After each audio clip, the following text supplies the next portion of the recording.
Hello friends, आज मैं आपके सामने कंजंक्शंस की वीडियो लाया हूँ। लेकिन वीडियो शुरू करने से पहले आपसे छोटी सी रिक्वेस्ट करना चाहता हूँ। अगर आप मेरे चैनल पर नए हैं तो प्लीज़ इस चैनल को सब्सक्राइब करें और इस वीडियो को ज़्यादा से ज़्यादा शेयर करें। तो गाइस, सबसे पहला हमारे पास में कंजंक्शंस है बट का मतलब होता है लेकिन, किंतु या परंतु। ये तीन मतलब इसके होते हैं। बट का इस्तेमाल हम वाक्य के बीच में करते हैं, यानी जुमले के बीच में करते हैं। तो सबसे पहली जो एग्जांपल है हमारे पास वो है ही इज़ रिच, वो अमीर है। रिच का मतलब होता है अमीर, बट वेरी माइजर, लेकिन बहुत कंजूस है। Second example, she is poor, वो गरीब है, बट शी नेवर बेग्स, लेकिन वो कभी नहीं मांगती। इसके बाद में हमारी थर्ड एग्जाम्पल है दे आर ऑफिसर्स, वो ऑफिसर्स है, but they are not honest person, लेकिन वो ईमानदार शख्स नहीं है। ऑनेस्ट का मतलब होता है ईमानदार। इसके बाद में गाइस जो हमारा नेक्स्ट कंजंक्शंस है वो है बिकॉज का मतलब होता है क्योंकि या चूँकि। तो बिकॉज का इस्तेमाल हम रीज़न बताने के लिए बीच में करते हैं, यानी इसका हम इस्तेमाल बीच में करेंगे और रीज़न बताएंगे। जैसे कि पहली एग्जांपल, आई कुडंट कम, मैं नहीं आ सका। कुडंट का मतलब होता है नहीं सका, तो आई कुडंट कम, मैं नहीं आ सका बिकॉज आई वॉज अनवेल, क्योंकि मैं अनवेल था। अनवेल का मतलब होता है बीमार। इसके बाद में सेकेंड एग्जाम्पल है शी इज़ नॉट कमिंग, वो नहीं आ रही है बिकॉज शी इज़ इल, क्योंकि वो बीमार है। उसके बाद में थर्ड एग्जाम्पल है we are not playing cricket, हम क्रिकेट नहीं खेल रहे हैं बिकॉज, क्योंकि वी आर नॉट इंटरेस्टेड, हम इंटरेस्टेड नहीं है। इस तरह हम इसका इस्तेमाल कर सकते हैं। इसके बाद में गाइज हमारा जो नेक्स्ट कंजंक्शंस है वो है ऑल्सो, टू, एज वेल। इन तीनों का मतलब होता है भी। इन तीनों का मतलब क्या होता है? भी। रूल इनका ये है कि इनका इस्तेमाल पॉजिटिव सेंटेंस में किया जाता है। मतलब जब भी पॉजिटिव सेंटेंस, जो सकारात्मक वाक्य रहेंगे, मतलब मुस्बित वाक्य रहेंगे, मुस्बित जुमले रहेंगे, उनके लिए हम टू या एज वेल या फिर ऑल्सो यूज़ करेंगे। जबकि इवन का मतलब भी होता है, इवन का मतलब भी होता है, लेकिन इसका रूल ये है कि इसे हम पॉजिटिव और नेगेटिव दोनों के लिए इस्तेमाल कर सकते हैं। उसके बाद में आइदर का मतलब भी होता है, लेकिन इसे हम सिर्फ नेगेटिव के लिए इस्तेमाल करते हैं। इसके बाद में गाइस और रूल ये है कि ऑल्सो का इस्तेमाल हम हेल्पिंग वर्ब के बाद या फिर पहले कर सकते हैं, और इवन का इस्तेमाल शुरू में किया जाएगा। इवन का इस्तेमाल शुरू में किया जाएगा, जबकि टू का, एज वेल का और आइदर का इस्तेमाल हम आखिर में करेंगे, यानी जुमले के एंड में करेंगे। तो सबसे पहली एग्जांपल है आई एम ऑल्सो कमिंग, मैं भी आ रहा हूँ। सेकंड एग्जांपल है आई एम कमिंग टू, मैं भी आ रहा हूँ। इसका भी मतलब वही है, इसका भी यही है, लेकिन सिर्फ फ़र्क ये है कि ऑल्सो को हमने हेल्पिंग वर्ब के बाद लगाया, जबकि टू को मतलब लास्ट में लगाया। इसके बाद में हमारी जो एग्जांपल है third, I am coming as well, मैं भी आ रहा हूँ। एज वेल को हम लास्ट में लगाएंगे और इसका मतलब भी होगा। इसके बाद में फोर्थ है इवन आई एम कमिंग, मैं भी आ रहा हूँ। इवन का मतलब भी जो है तो भी होता है और इसे शुरुआत में लगाया जाता है। ये नेगेटिव और पॉजिटिव दोनों सेंटेंस के लिए इस्तेमाल होता है। जैसे कि even I am not good, मैं भी अच्छा नहीं हूँ। इस तरह एग्जाम्पल बोल सकते हैं। इसके बाद में sixth example, I am not good either, मैं भी अच्छा नहीं हूँ, यानी आइदर को आप लास्ट में यूज़ करेंगे। इसके बाद में I don't like fruit either, मैं भी फ्रूट पसंद नहीं करता हूँ। लाइक यानी पसंद करना। इस तरह आप एग्जाम्पल यूज़ कर सकते हैं। इसके बाद में जो है एज का मतलब होता है जैसे, और एज का मतलब होता है के तौर पर। एज का तीसरा मतलब होता है के नाते। तो पहले हम जैसे का मतलब देखेंगे, जैसे कि एज़ यू से, जैसे आप कहो। सेकेंड एग्जाम्पल है एज़ यू विश, जैसे आपकी मर्ज़ी।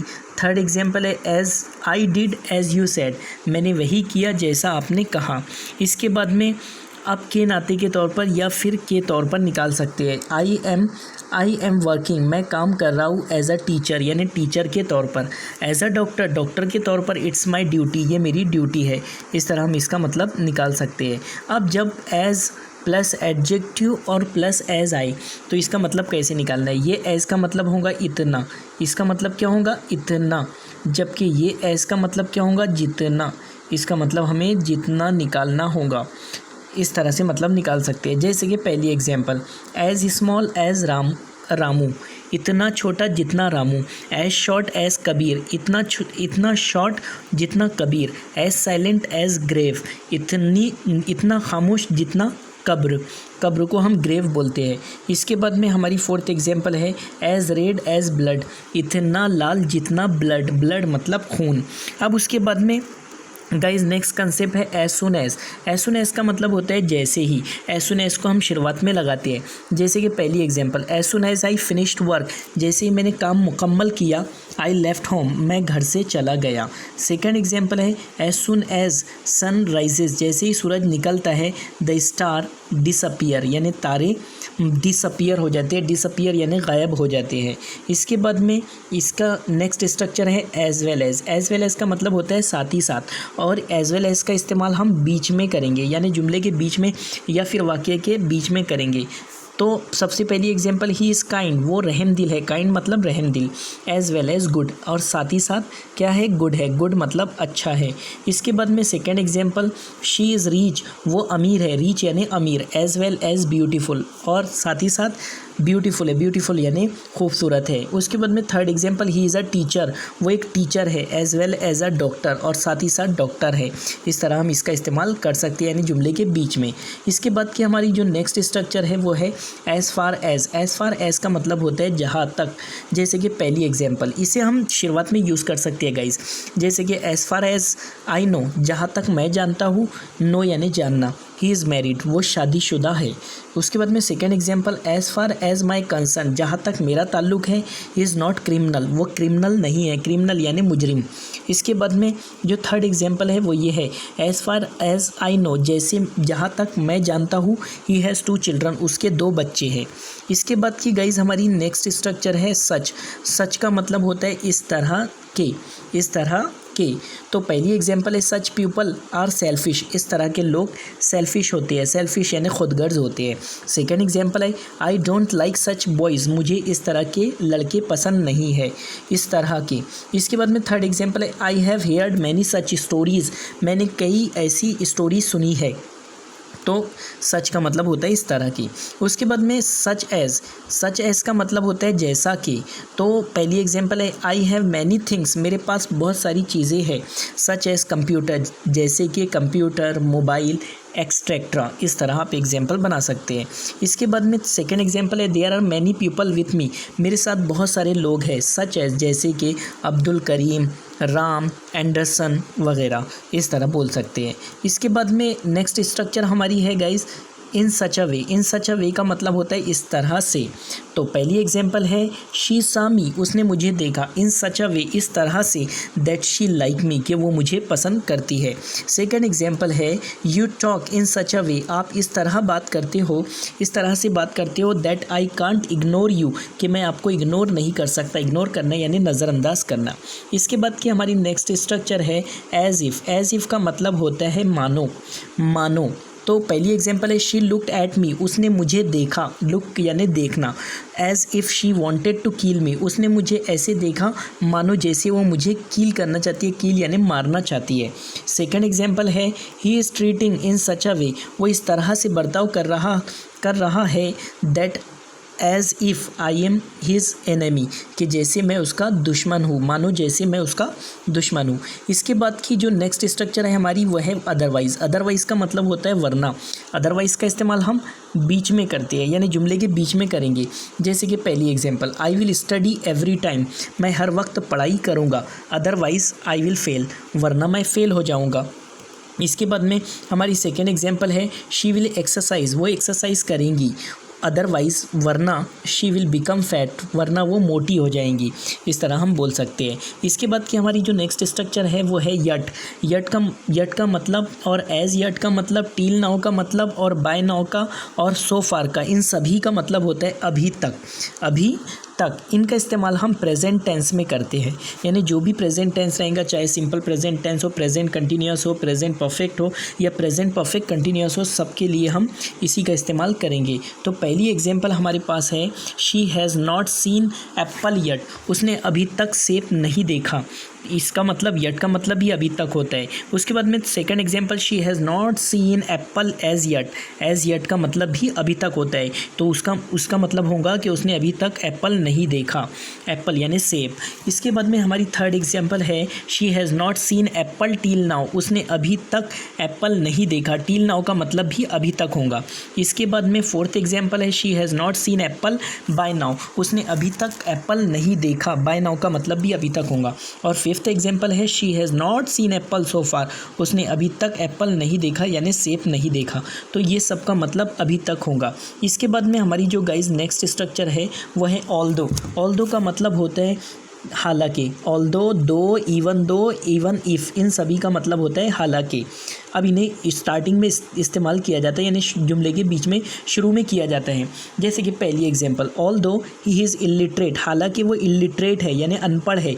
ही नोज़ इंग्लिश वेल, वो अच्छी इंग्लिश जानता है, हालांकि वो अनपढ़ है वो अच्छी इंग्लिश जानता है। सेकंड एग्जांपल है दो आई एम पुअर, हालांकि मैं गरीब हूँ। I will not lose hope, मैं उम्मीद नहीं तोड़ूंगा। इस तरह हम इस्तेमाल कर सकते हैं। इसके बाद में जो गाइज हमारी नेक्स्ट स्ट्रक्चर है वो है सो दैट। सो दैट का मतलब होता है ताकि। तो पहली एग्जांपल है आई विल स्टडी, मैं स्टडी करूँगा। मोर यानी ज़्यादा, मैं ज़्यादा पढ़ाई करूँगा। सो दैट, ताकि आई कुड पास, मैं पास हो सकूँ। Second example, don't go so that we live together, मत जाओ, डोंट मतलब मत, डोंट गो मत जाओ, so that we live together, ताकि हम एक साथ रह सके।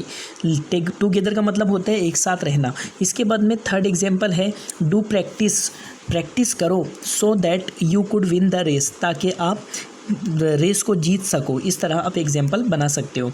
इसके बाद में गाइस हमारी नेक्स्ट स्ट्रक्चर है so, hence for, that's why, therefore, that's the reason. इन सब का मतलब होता है इसीलिए। क्या मतलब होता है? इसीलिए। ये सभी का इस्तेमाल हम कर सकते हैं। जैसे कि आई वेंट, मैं गया, सो ही केम, इसीलिए वो आया। Second example, I play daily, मैं डेली खेलता हूँ, that's why I am fit, इसीलिए मैं फिट हूँ। इसके बाद में हमारी नेक्स्ट स्ट्रक्चर जो है वह है स्टील। स्टील का मतलब और इवन नाउ का मतलब होता है अभी भी। तो गाइज स्टील का इस्तेमाल हम हेल्पिंग वर्ब के बाद या वर्ब से पहले करेंगे, जबकि इवन नाउ का इस्तेमाल हम जो है मतलब आखिर में करेंगे। पहली एग्जांपल जो है हमारी वो ये है, I am still watching TV, मैं अभी भी टीवी देख रहा हूँ या अभी तक टीवी देख रहा हूँ। इसके बाद में second example, I am watching TV even now. Even now को हमने आखिर में इस्तेमाल किया और इसका मतलब वैसे ही निकलेगा, I am watching TV even now, मैं अभी भी टीवी देख रहा हूँ। इस तरह बोल सकते हैं। इसके बाद में गाइज हमारी जो नेक्स्ट स्ट्रक्चर है वो है then, also, even, then, yet, still, however. इन सभी का मतलब होता है फिर भी। क्या मतलब होता है? फिर भी। तो पहली एग्जांपल जैसे कि he never went to school, वो कभी स्कूल नहीं गया।